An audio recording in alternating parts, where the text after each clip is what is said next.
नमस्कार, मी श्वेता भालेकर परब. महाराष्ट्र एक पाऊल पुढे मध्ये आपल्या सर्वांचं स्वागत. पहिली बातमी आहे वेगवान प्रगतीची.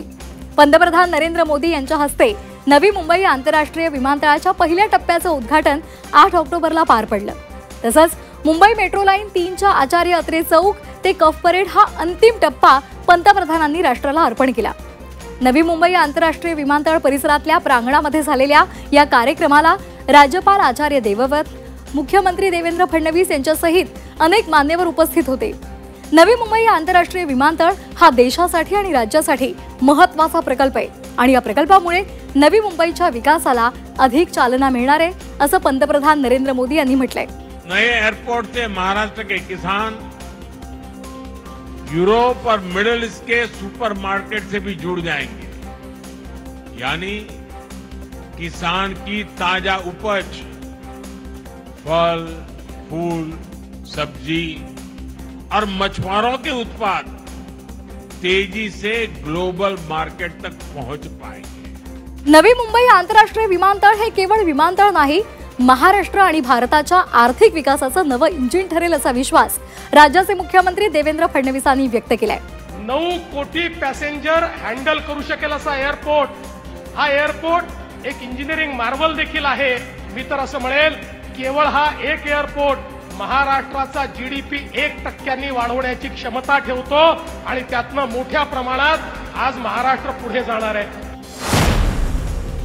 महत्त्वाचं म्हणजे नवी मुंबई विमानतळ हे मुंबईशी बोगद्यानं जोडता येईल का, त्याची व्यवहार्यता तपासून विस्तृत अहवाल सादर करण्याचे निर्देश उपमुख्यमंत्री एकनाथ शिंदे यांनी NMRDAला दिलेले आहेत. या विमानतळाची राष्ट्रीय महामार्ग, उपनगरीय रेल्वे, मेट्रो, जलवाहतूक नेटवर्कशी अखंड जोडणी करणं गरजेचं ठरेल आणि या दृष्टीनं सध्याचा सिलिंग, BKC ते नवी मुंबई विमानतळ असा बोगदा करता येतो का, याची चाचपणी करा, असं शिंदेंनी महानगर आयुक्तांना सांगितलंय. बातमी आहे नुकसानग्रस्त शेतकऱ्यांसाठी. राज्यामध्ये यंदा झालेल्या अतिवृष्टीमुळे शेतीचं मोठं नुकसान झालं.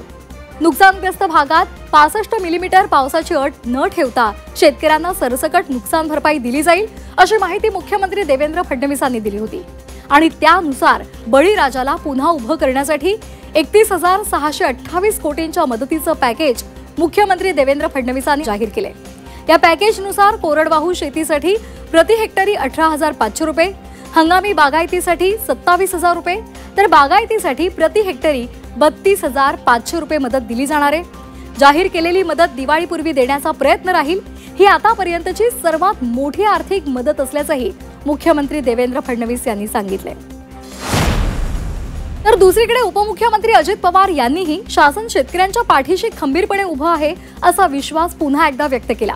नुकसानग्रस्त प्रत्येक शेतकऱ्याला मदत करण्याची शासनाची भूमिका आहे.